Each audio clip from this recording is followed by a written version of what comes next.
Now, let us have a discussion on reheating. For attaining greater thermal efficiency when the initial pressure of steam was raised beyond 42 bar, it was found that resulting condition of steam after expansion was increasingly wetter and exceeded in the safe limit of 12% condensation. It therefore became necessary to reheat the steam after part of expansion was over so that the resulting condition after complete expansion fell within the region of permissible wetness. The overall meaning of this paragraph is we know that if you want to get more power from the steam turbine, we need to send steam at high pressure and high temperature. But when you exceed the steam pressure more than 42 bar, what's happening here is the steam after expansion was increasingly wetter. That means that if you exceed the steam pressure more than 42 bar, the steam which comes out of the steam turbine will be more wetter. If the steam is more wet which comes out of the turbine, it causes damage to the steam turbine, that is, it causes corrosion. So, in order to reduce this wet condition of the steam which comes out of the steam turbine, what we will do is we will reheat here. We will reheat the steam after part of expansion was over so that resulting condition after complete expansion fell within the region of permissible wetness. So now in next slide we will discuss how to accomplish this reheating, how to perform this reheating of the steam.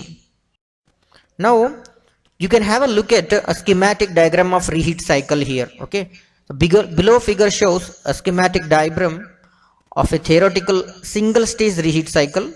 The corresponding representation of ideal reheating process on TS and HS chart is also given. Now you can have a look at this figure here.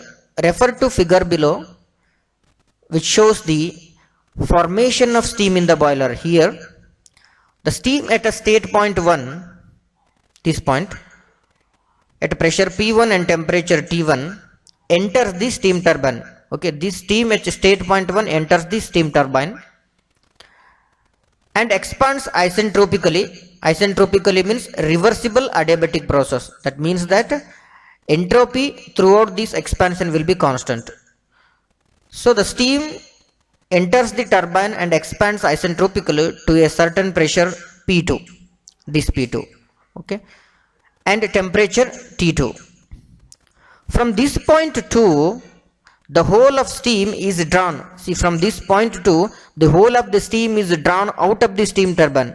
At the point 1, steam enters the turbine, and at the point 2, it leaves the turbine. Here I can continue here. From this state point 2, the whole of steam is drawn out of the turbine, and is reheated in a heater, and this is reheated in a heater to a temperature T3, this temperature. Okay, we will extract the steam from at location 2 and we will heat to state 3. This reheated steam is then readmitted to intermediate pressure to the low pressure turbine or intermediate pressure turbine, and again after this expansion steam will go to condenser, again feed pump, and we will pump back to boiler. This is what the working principle of reheating. Reheating is nothing but after the expansion, after the first expansion, after the expansion of a steam in high pressure turbine or high pressure stage, we will extract all the steam and we will again heat it, and after heating again we will again send the steam to intermediate or low pressure turbine. So this is what the working procedure of. So what are the processes which will take place during this reheating cycle? All those processes are plotted on TS and HS diagram. 1 to 2 is high pressure expansion, 3 to 4 is expansion in low pressure or medium pressure turbine. Now we can perform a thermal analysis or thermodynamic analysis on reheating cycle. Heat supplied, heat rejected. work done by the turbine. Work done by the turbine is nothing but heat supplied minus heat rejected, and efficiency of the cycle, net work done by the cycle and heat added to the cycle. So this equation will give you the efficiency or thermal efficiency of the reheating cycle. So if you neglect the pump work, if you consider pump work, this will be the expression to calculate thermal efficiency.